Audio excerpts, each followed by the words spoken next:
जय हिंद दोस्तों, अररिया हब में आपका स्वागत है। आज हम लोग प्रीवियस ईयर क्लास 10 का ऑब्जेक्टिव क्वेश्चन को देखेंगे।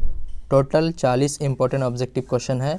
फटाफट में हम 40 क्वेश्चन को देखेंगे जो कि पिछले बार आया हुआ था, 2019 में आया हुआ क्वेश्चन है। पहला क्वेश्चन है कि उत्तल दर्पण के सामने एक वस्तु को रखा गया है, इसकी प्रतिबिंब की प्रकृति कैसी होगी? तो वास्तविक या काल्पनिक होगी, ठीक है। ऑप्शन नंबर सी इसका क्या हो जाएगा, आंसर हो जाएगा। अगला क्वेश्चन है, कौन सा दर्पण आमतौर पर वाहनों के पीछे देखने के रूप में उपयोग किया जाता है? दर्पण में जो उत्तल और अवतल दर्पण है, इसमें से सिर्फ उत्तल दर्पण का यही काम है कि ये साइड मिरर के रूप में यूज होता है। उत्तल दर्पण हमेशा पीछे के वस्तु को देखने के लिए काम आता है, और अवतल दर्पण डॉक्टर होते हैं वो यूज करते हैं, सर्च लाइट में यूज होता है। अगला क्वेश्चन है कि आवर्धन का ऐसा ही मात्रक होता है। देखिए, आवर्धन का ना ऐसा ही मात्रक मीटर बटे मीटर होता है, ठीक। जब ये कट जाता है तो कुछ नहीं बचता है, तो इससे ये क्या हो जाएगा, इनमें से कोई नहीं। अगला क्वेश्चन है, किसी लेंस की क्षमता -2 डायोप्टर है, तो इसकी फोकस दूरी क्या होगी? तो f बराबर क्या हो जाएगा, 1/f बराबर 1/d हो जाएगा, ठीक है। तो नीचे 1/2 को रखिएगा तो क्या आ जाएगा, -0.5 सेंटीमीटर। अगला क्वेश्चन है कि अपवर्तनांक म्यू बराबर क्या होता है? तो म्यू बराबर sin I/sin r होता है। याद रखिएगा, बहुत बार आया है कि म्यू यानी कि अपवर्तनांक म्यू बराबर sin I/sin r होता है। प्रतिरोध का सूत्र होता है, देखिए ओम्स लॉ से क्या होता है, V बराबर IR होता है। तो यहीं से आपका R बराबर पूछ ले तो क्या हो जाएगा, V बाय क्या हो जाएगा, I। तो ऑप्शन नंबर सी हो जाएगा। अगला क्वेश्चन कह रहा है कि किलोवाट घंटा मात्रक है। किलोवाट घंटा जो है ना, विद्युत ऊर्जा का मात्रक हो जाएगा, ठीक। ऑप्शन नंबर ए में है कि विद्युत धारा का ऐसा मात्रक क्या होगा पूछेगा तो एम्पियर हो जाएगा। टाइम का क्या हो जाएगा, समय का सेकेंड हो जाएगा, और विद्युत शक्ति का जूल हो जाएगा, ठीक। अगला क्वेश्चन है कि विद्युत फ्यूज आधारित है। विद्युत फ्यूज जो है वो आधारित है किसका, धारा का ऊष्मीय प्रभाव। फ्यूज जो होता है ना, ऊष्मीय प्रभाव पर काम करता है, ठीक है। अगला क्वेश्चन है कि विद्युत चुंबकीय प्रेरण की खोज किसने की थी? तो विद्युत चुंबकीय प्रेरण की खोज फैराडे ने की थी, ठीक है, जिसने जनरेटर का भी आविष्कार किया था। और जनरेटर जो है ना, विद्युत चुंबकीय प्रेरण के इसमें काम करता है, ठीक है, डायनामो जिसको बोलते हैं। अगला क्वेश्चन, विद्युत धारा उत्पन्न करने वाली युक्ति को कहते हैं। देखो, विद्युत धारा जो उत्पन्न करते हैं उस युक्ति को जनित्र कहते हैं। क्या कहते हैं, जनित्र। अगला क्वेश्चन है कि पवन विद्युत जनित्र का पवन की चाल कम से कम कितनी होनी चाहिए? जो पवन ऊर्जा उत्पन्न होता है ना, उसके लिए पवन की चाल कम से कम 15 किलोमीटर पर आवर होना चाहिए। कितना होना चाहिए, 15 किलोमीटर पर आवर। अगला क्वेश्चन है कि सौर सेल में उपयोग होता है। सौर सेल यानी कि जो सोलर एनर्जी को कि विद्युत एनर्जी में बदलने के लिए किसका यूज होता है सोलर में? तो सिलिकॉन का यूज होता है। सिलिकॉन एक कैसा है, धातु है, अधातु है कि उपधातु है? सिलिकॉन एक उपधातु है, यानी कि सेमी मेटल्स। अगला क्वेश्चन है कि कौन सी गैस ओजोन परत को में छेद के लिए उत्तरदायी है? देखिए, ओजोन परत, ओजोन का फॉर्मूला क्या होता है, O3, यानी कि ऑक्सीजन का 3 मॉलिक्यूल्स मिलकर के ओजोन बनता है, O3। इसको जो छेद करता है इसका है क्लोरोफ्लोरोकार्बन, यानी CFC, क्लोरोफ्लोरोकार्बन। ये जो AC होता है और फ्रिज होता है इससे निकलता था, इसको अभी बैन कर दिया गया है। अगला क्वेश्चन, Fe + CuSO4 रिएक्शन करके Cu + FeSO4 होगा। देखिए, यहाँ पर Fe अकेला है, लेकिन रिएक्शन के बाद FeSO4 के साथ मिल गया, लेकिन Cu को छोड़ दिया। ये रिएक्शन विस्थापन अभिक्रिया कहलाता है। विस्थापन अभिक्रिया क्या होता है, यानी कि जो कम रिएक्टिव है जो हाई रिएक्टिव है, तो हाई रिएक्टिव वाला कम रिएक्टिव वाले को प्रतिस्थापित कर देता है, ठीक। अगला क्वेश्चन है कि संगमरमर का रासायनिक सूत्र है, तो उसका सूत्र होता है CaCO3। क्या होता है, CaCO3। अगला क्वेश्चन है कि क्रायोलाइट किस धातु का अयस्क है?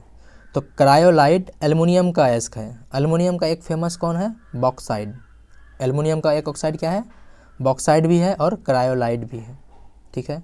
अगला क्वेश्चन कह रहा है कि खाद्य पदार्थ के डिब्बे पर जिंक की बजाय टीन का लेप होता है। देखिए, टीन का लेप इसलिए होता है कि टीन की अपेक्षा जिंक अधिक अभिक्रियाशील है। देखिए, टीन की अपेक्षा जिंक अधिक अभिक्रियाशील है। अगर जिंक को लगाएंगे ना तो ज़्यादा अभिक्रियाशील हो जाएगा, ठीक है। कहीं कहीं बुक में ऑप्शन नंबर डी दिया हुआ है जो कि गलत है, याद रखिएगा, टिन की अपेक्षा जिंक अधिक अभिक्रियाशील है। अगला क्वेश्चन, जंक रोधी स्टील क्या है? तो जंक लगने के बाद वो मिश्रित धातु बन गया, ठीक है। ऐसे भी स्टील क्या होता है? मिश्र धातु होता है। कमरे के ताप पर द्रव अवस्था में रहने वाली एकमात्र धातु, देखिए कमरे के ताप पर एक द्रव अवस्था में रहने वाली एकमात्र धातु पूछेगा, धातु पूछेगा तो क्या हो जाएगा आपका? पारा हो जाएगा। लेकिन यहाँ अधातु पूछा है, क्या पूछा है? अधातु, तो अधातु पूछेगा तो ब्रोमीन हो जाएगा। अगला क्वेश्चन है, सबसे अधिक विद्युत ऋणात्मक तत्व है? तो सबसे अधिक विद्युत ऋणात्मक तत्व ग्रुप 17 का होता है, जिसमें कौन कौन आता है? फ्लोरीन, क्लोरीन, ब्रोमीन, आयोडीन, जिसको क्या कहते हैं? हेलोजन कहते हैं। क्या कहते हैं? हेलोजन, ठीक है। उसी में सबसे पहला कौन आता है? फ्लोरीन, जो कि सबसे अधिक विद्युत ऋणात्मक होता है, ठीक। अगला क्वेश्चन की ओर बढ़ते हैं। अगला क्वेश्चन क्या कह रहा है? कार्बन की संयोजकता होती है। देखिए कार्बन कितने नंबर पे आता है? 6 नंबर पे। इसका जब ये करेंगे तो 2 4 6 होगा। अब इसको अष्टक पूरा करने के लिए कितना चाहिए? 4 चाहिए। तो कार्बन की संयोजकता कितनी होती है? 4 होती है। अल्कोहल का क्रियात्मक समूह है, ये बहुत बार आया हुआ क्वेश्चन है कि अल्कोहल का क्रियात्मक समूह क्या होता है? तो OH हो जाएगा, ठीक। अगला क्वेश्चन है, सामान्य ब्यूटेन का रसायन सूत्र है। देखिए ब्यूटेन, मैथ ईथ प्रो ब्यूट, यानी कि कार्बन कितना होगा? 4, C4 और 4 2 8, H कितना हो जाएगा? 10। इसका फॉर्मूला होता है C4H10 ब्यूटेन का। अब इसको आप देखिए, यहाँ इन दोनों ऑप्शनों में देखिए, यहाँ 1 कार्बन 2 कार्बन 3 4 कार्बन यहाँ पर भी है, यहाँ पर भी है। लेकिन यहाँ पर देखिए ये कार्बन के पास हाइड्रोजन नहीं है, क्योंकि कार्बन 4 अष्टक पूरा करने के लिए 4 चाहिए। या ये गलत हो जाएगा क्योंकि यहाँ पर हाइड्रोजन की संख्या कम है और यहाँ पर हाइड्रोजन की संख्या 10 है, ठीक है। अगला क्वेश्चन है कि फॉर्मिक अम्ल का IUPAC नेम क्या है? तो फॉर्मिक अम्ल का IUPAC नेम क्या हो जाएगा? मेथेनोइक अम्ल हो जाएगा। अगला क्वेश्चन है कि आधुनिक आवर्त सारणी में कौन सा आवर्त अभी तक अधूरा है? देखिए आवर्त है ना, आवर्त सारणी में 7 आवर्त होते हैं, तो जो सबसे लास्ट आवर्त है 7वां आवर्त वो अभी भी अधूरा है, ठीक है। कभी कभी पूछता है कि पहला आवर्त में कितने तत्व हैं? तो 2, दूसरे में 8, फिर तीसरे में 18, चौथे में फिर 18, इस तरह से है ना। उसका एक ये है 2 8 18 18 32 32, ठीक है। तो 7वां आवर्त अभी भी अधूरा है।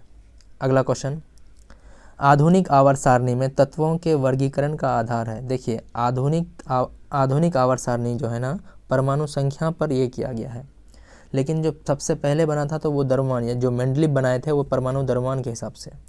तो आधुनिक आवर्त सारणी किसने सजाया है? तो हेनरी मोजले साहब ने सजाया है। किसके? इस पे परमाणु संख्या के आधार पर। अगला क्वेश्चन है कि सभी हरे पौधे होते हैं। तो सभी हरे पौधे क्या होंगे? 100पोषी होंगे। क्या होंगे? 100पोषी।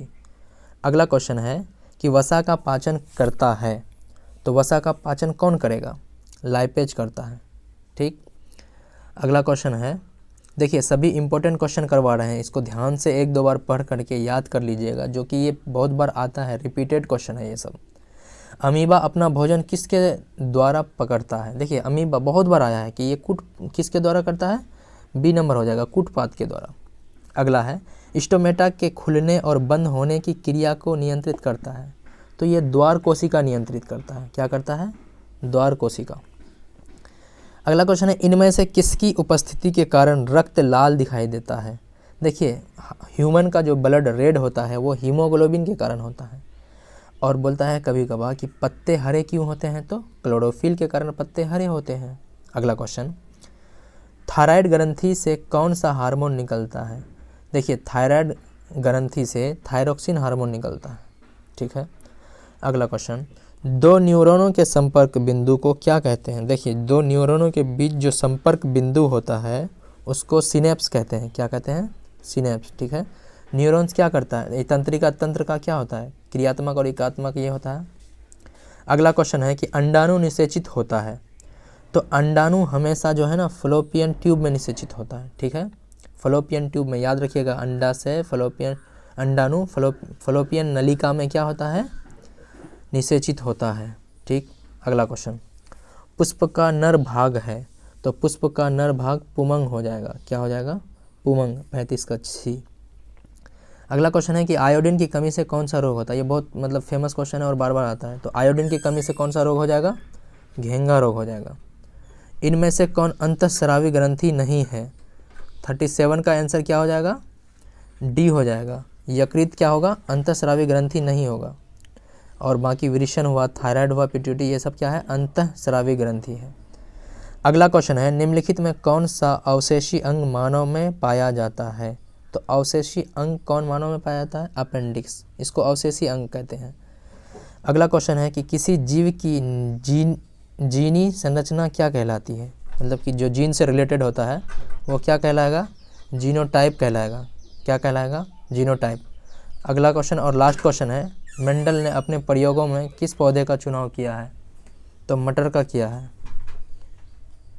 आशा करते हैं कि वीडियो आपको अच्छा लगा होगा। अच्छा लगा हो तो लाइक और कमेंट कर दीजिएगा।